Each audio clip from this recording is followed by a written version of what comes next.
We all get into this very selfish. I want to bring my product into the world. Who can help me? Who can I use for that ability? But I think that I've realized that things will come back to you if you also treat people with, some kindness, and you're generous and you're curious.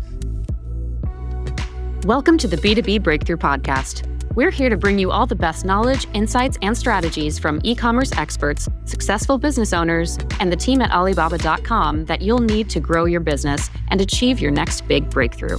I'm your host, Sierra Cristo.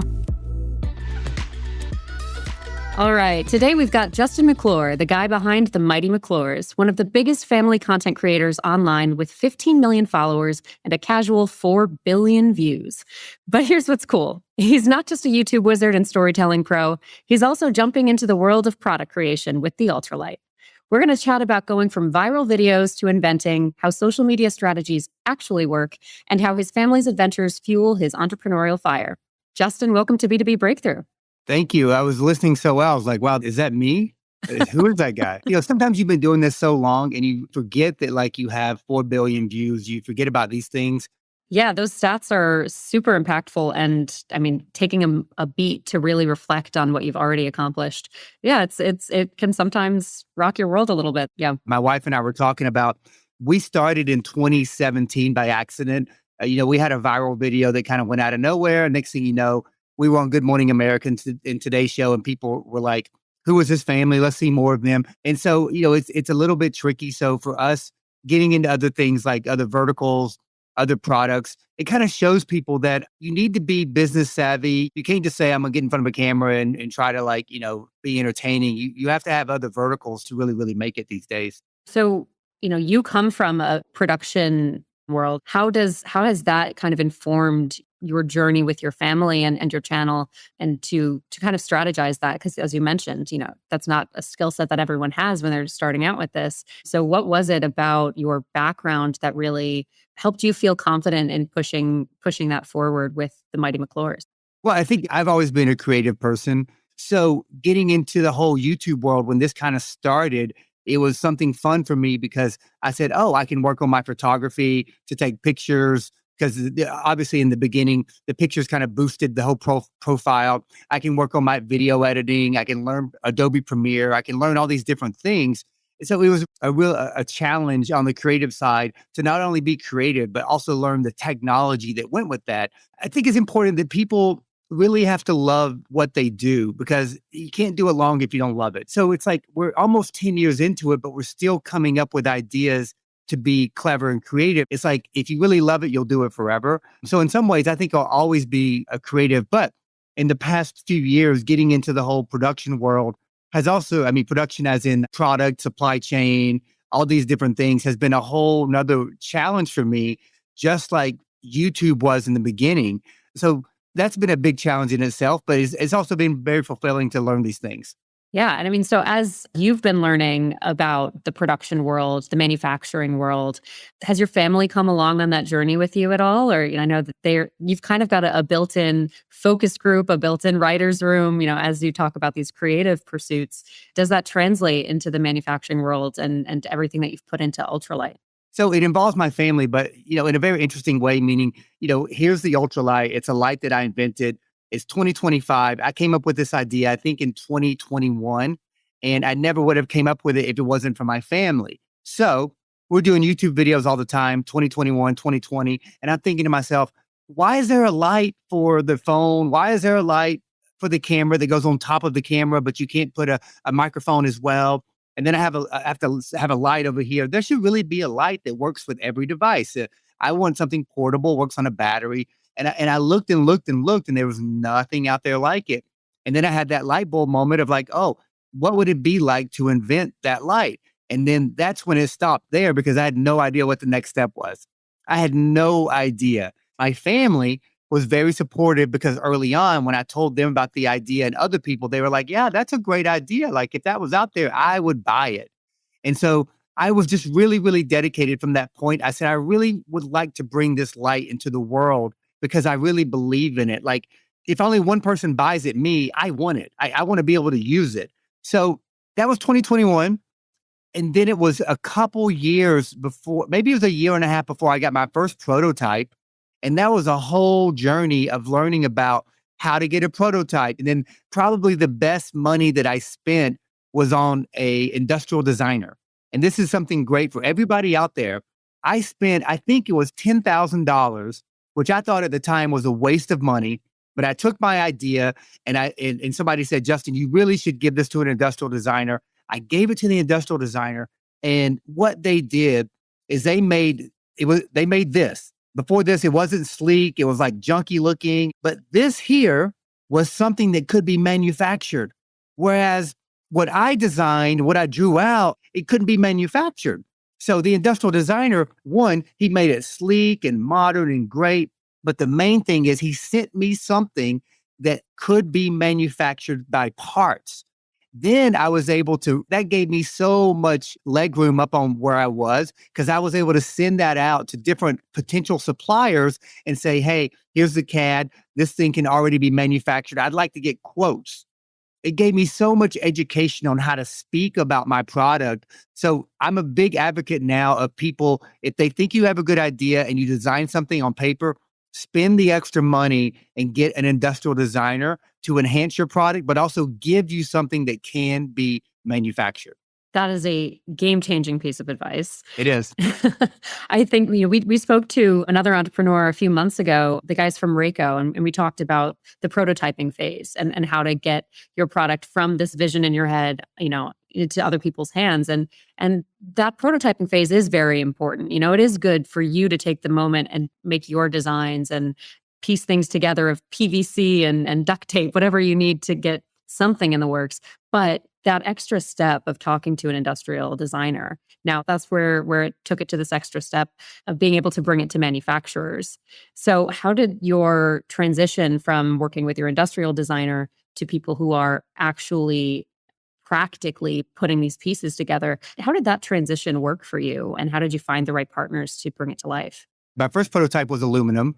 And I realized I kind of wanted like this Apple-esque type luxury thing, because I realized my product is very unique, meaning if you have a unique product, you really can put kind of your own price tag on it if it has enough value, meaning if the light was $3.99 or $1.99, if you wanted it, right? But then I realized to manufacture aluminum was just going to be way too expensive. And so then I said, well, let's get this thing injection molded. I started getting quotes on that, but I didn't have a supplier. And this is important for my next step, which was meeting Daymond John from Shark Tank. One day, my wife is in our Instagram, and she's like, Justin, Daymond John is following you?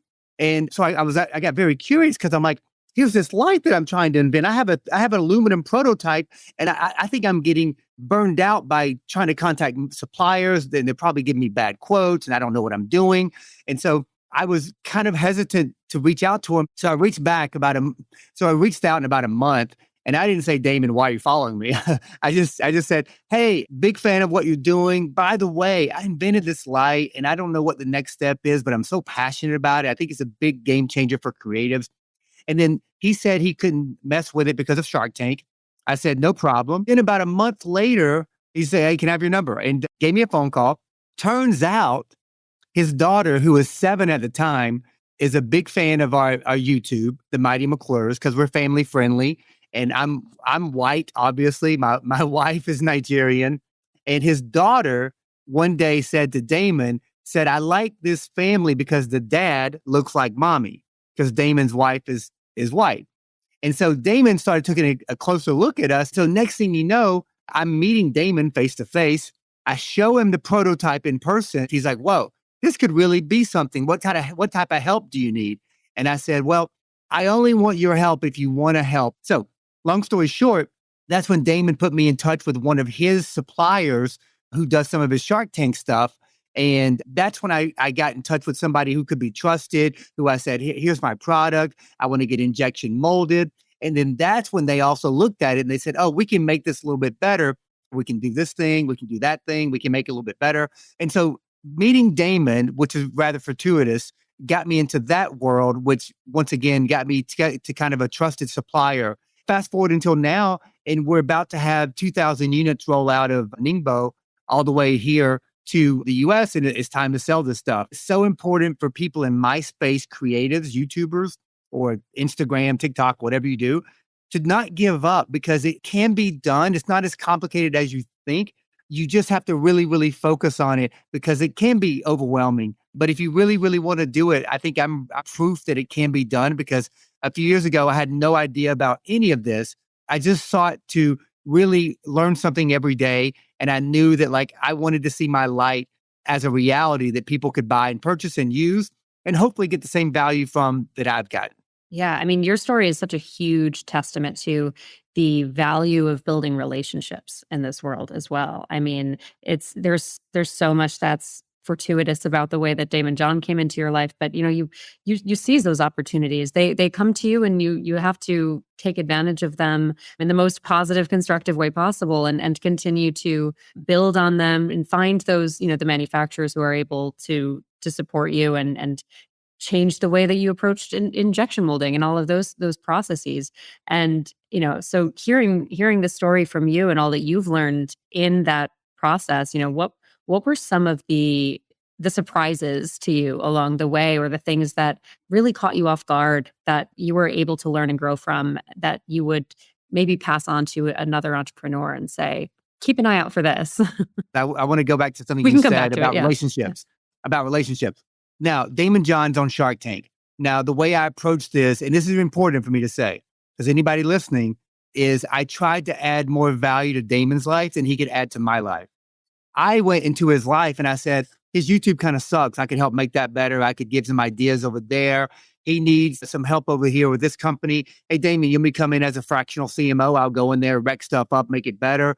So after a while, he got really inclined, I think, to help me more because I was just adding value to his life. And then he was just like, whatever Justin needs, you give it to him because he's proven his worth around me. So I think that's really important. How do we add value to other people? Because we all get into this very selfish. I want to bring my product into the world. Who can help me? Who can I use for that, for that ability? But I think that I've realized that things will come back to you if you also treat people with, some kindness, and you're generous and you're curious. Yes, I think you raise a great point. It's when I say take advantage of these relationships, it's more about seizing the opportunity when it presents itself to you, but building it and really nurturing that connection. And as you've built and nurtured that connection, you've learned a lot in the process. And so as you're learning about each other and the way each other operates, what were some of the learnings and lessons along that path that caught you off guard, caught you by surprise, that you are now in a position to continue adding value to other relationships in your life and say, I did not expect this hurdle in this journey? I would say the biggest thing in that way that I've learned is how long everything takes. It's like, I'm part of this whole like Kickstarter community with a bunch of inventors. And I think people get excited. They're like, I have this idea and I want to bring it to market in 6 months. And I'm just like, listen, this has been 4.5 years. So in the beginning, Damon wasn't really excited about the light because he gets 400 products. But the biggest thing I think from him and to the suppliers and other things is just, how much time things take, the patience you have to have for little changes. Even right now, we're missing deadlines. And I knew that we would. When we did, I'm like, I knew we're going to miss them. Like nothing never happens on time. I think also, if you're really dedicated along the way, you have other things you're doing. I'm not just waiting around all day for your email of like, what's going on with the light. I got other things to do. I'm hoping for that email, but at the same time, I'm going to go do these other things over here, And it's a testament to your passion. It really tests you and says, if I can't make this work in 6 months, I'm out. If you have that kind of attitude towards building your product, this may not be the product that's going to take you over the finish line. And so to sit here and say, even you saying, this has been 4 years in the making, that's in the world of manufacturing and product development, that's relatively brief. I mean, there are some long lead times to bringing a product to market. And, 4 years, it's definitely, you've put in the time to life. Think about it. Let's go back to YouTube even. YouTube is not calling me for a video. Facebook is not calling me for a video. So a lot of people get into YouTube and they say, I'm going to be a content creator. And they'll tell me this. And I'm like, you are out of your mind if you think in 6-9 months you're going to be monetizing and making money from this, as saturated as it is, like 2 years minimum. And then I mean, you kind of see the blood drain from their face. They're just like, oh, I thought I could do this quicker than that. And I'm like, we've been doing this a long time and we've got 4 billion views and we have never missed uploading in a week. Like we upload every single week, even when we made the best money that we've ever made.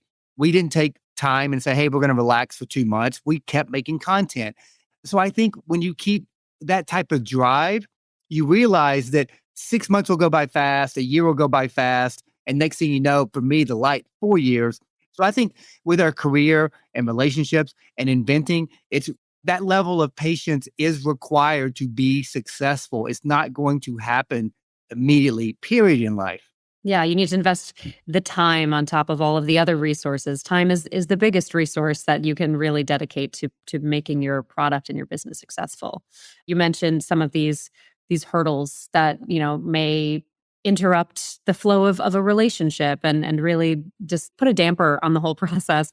So what are some of the hurdles and the challenges that you're facing even in this most recent phase that's making it challenging for you to bring alternative? Yeah, there's a lot of hurdles.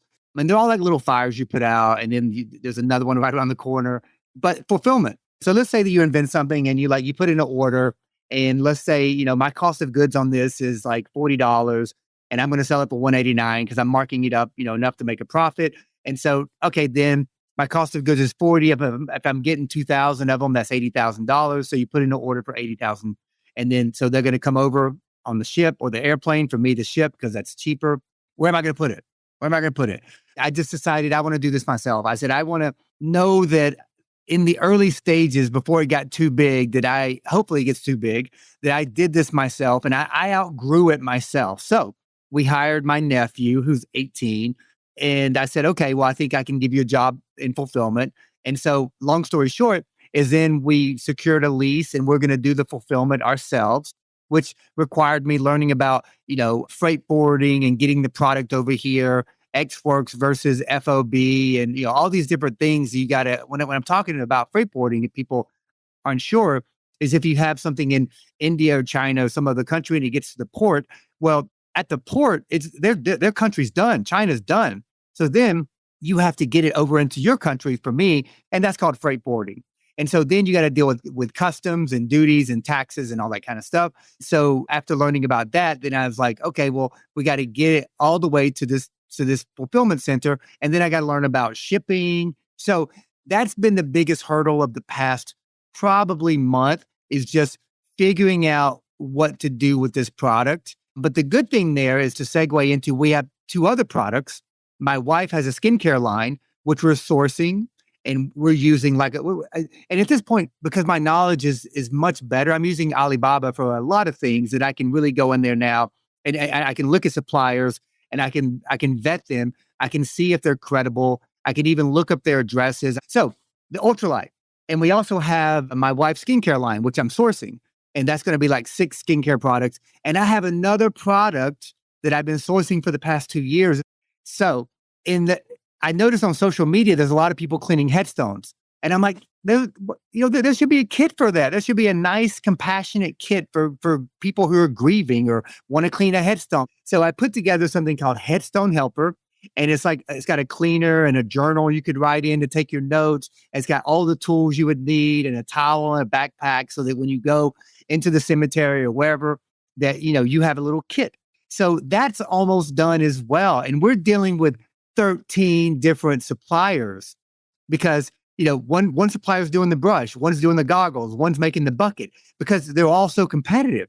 And so we're dealing with 13 different ones, and then we got to kit it. Now, if you equip yourself with the knowledge, all you have to do is look around and have a good idea and say, I can make it happen. So now I'm not inventing things with some of the other ideas that I have. I'm just like going to Alibaba and I'm sourcing and I'm vetting things out. And next thing you know, I can get it started because of all the knowledge that I've given myself the past couple of years. Yeah, you've built your own toolkit to figure Yes. out how to piece it all together. So, with that knowledge that you've accumulated over the years, what can you advise to someone starting out and dabbling on Alibaba.com, trying to find their way around. What are you looking for as you're looking at all of these manufacturers? Like what are you skimming down your page, just trying to figure out, is this someone worth exploring? Is this someone worth vetting on how that helped? First and foremost, I look for who's credible. And I know Alibaba has some features there. I forgot what they're called now, but there's some features there that Alibaba says, yeah, this is a credible supplier. So I will take a list of those. If you don't do your homework, or you're very naive, or you're also desperate, you're going to make bad decisions quickly. So what I've realized is that you really have to take the time to learn a system like Alibaba. Let me give you a practical scenario. I have an idea for a hands-free device, right?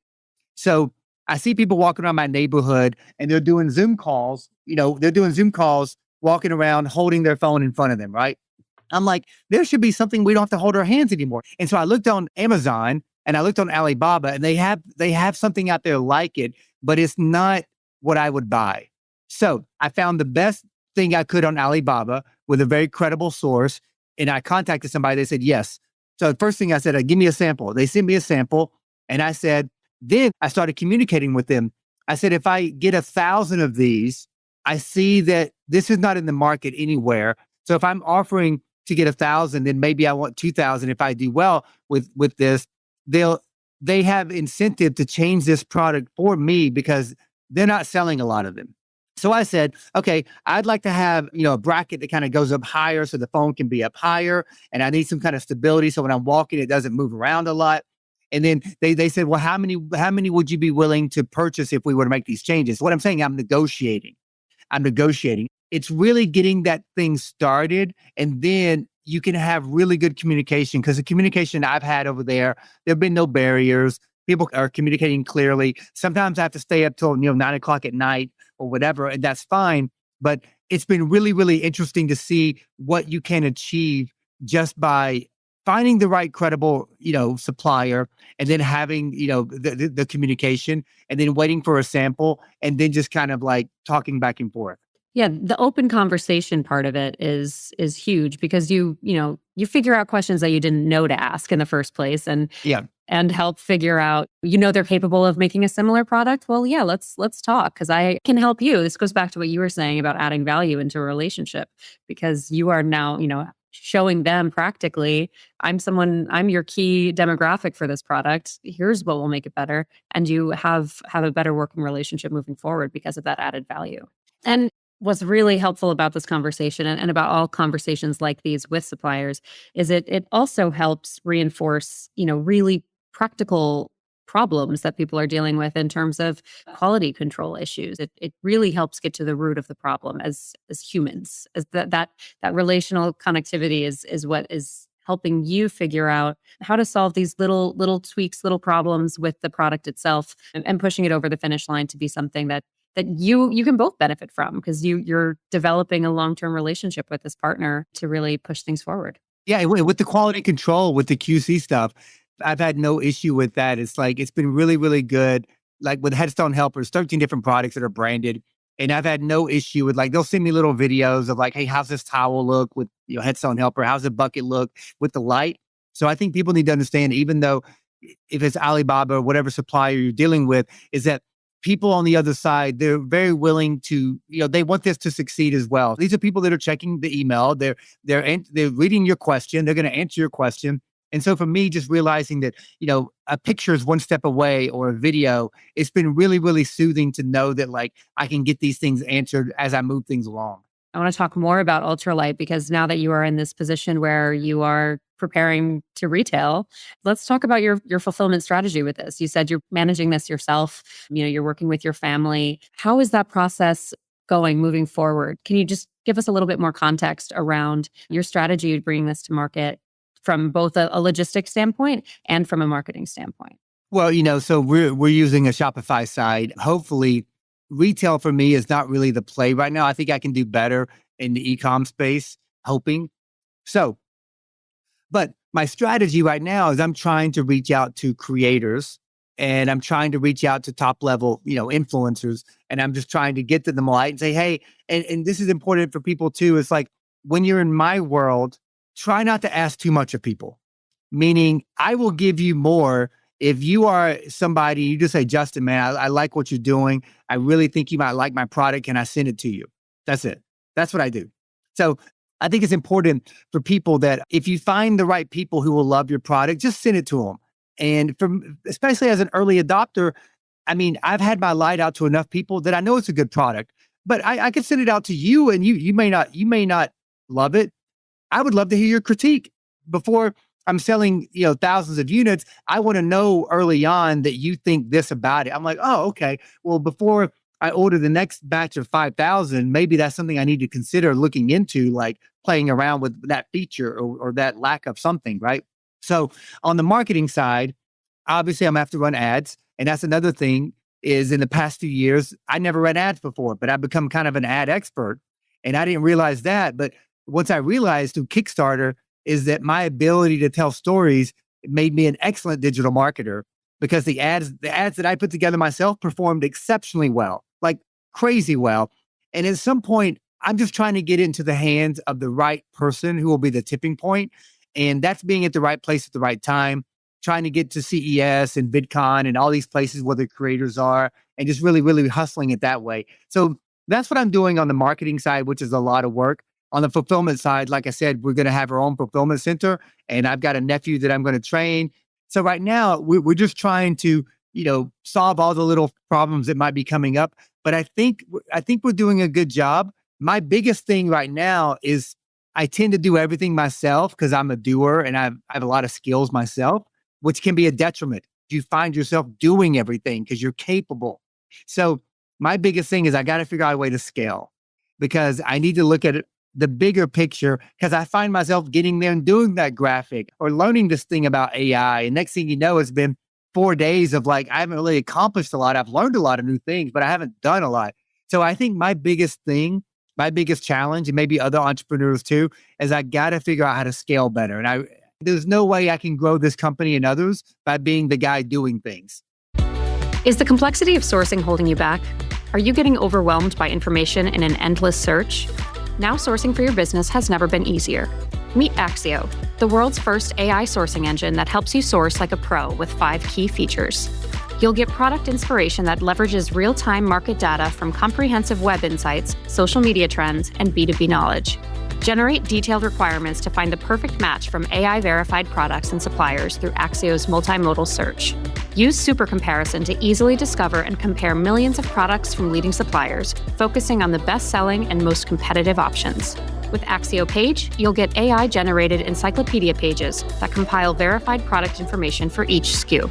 And finally, leverage Axio Agent to streamline negotiations with conversation guidance, real-time summaries, and direct answers about products and suppliers without having to browse detail pages.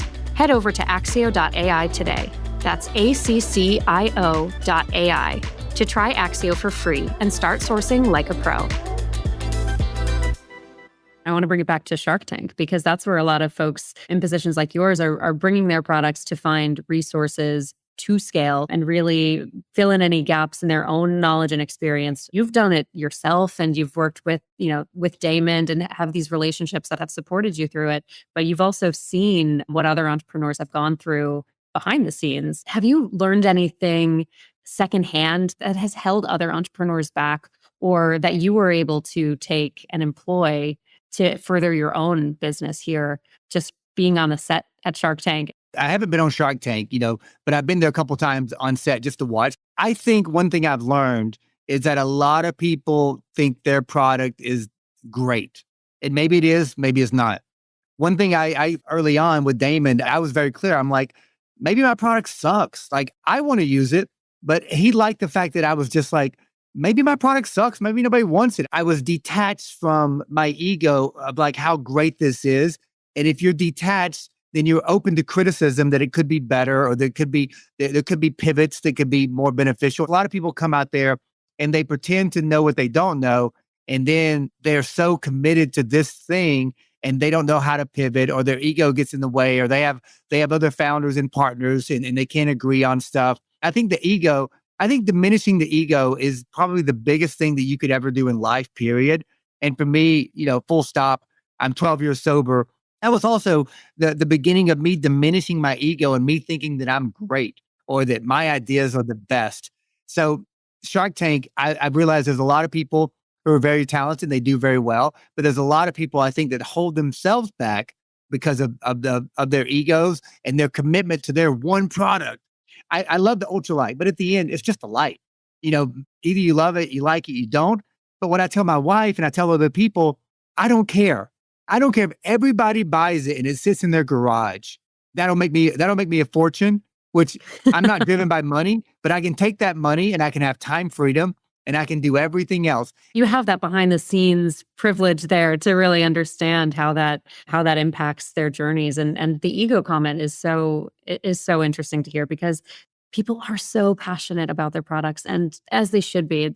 It's your baby. It's a part of your journey, your identity, and but it's also it's good to have that distance from it. Damon was just like, he's like, Justin, every time I see you, you've got this light that looks like you made in prison. I said, because there's nothing out there like it. That's when he said, well, Justin, if you're one of the top creators in the world and you have access to all this technology and you're using this light, there must be something there. He's like, let's do something with this.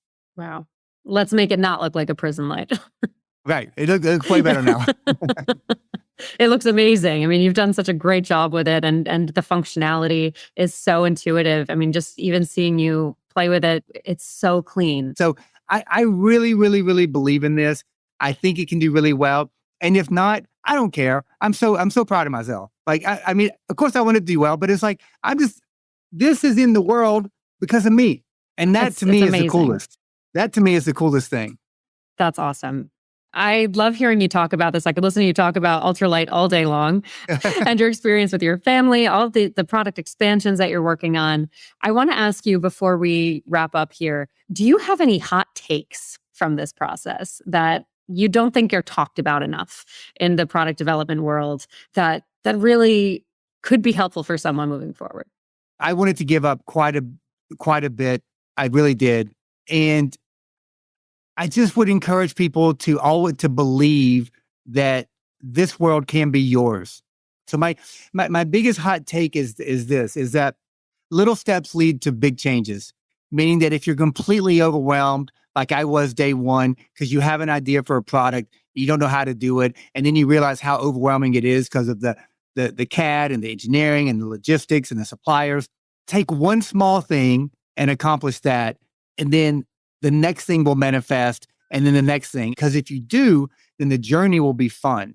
And so for me, that's the biggest hot take, is that if you believe in what you're doing enough, then chances are there's an audience out there that will believe in it as well. And they don't want to see you give up. They don't want to see you give up, because people that buy the light, I want them to be attracted to my story of like, man, that guy didn't give up.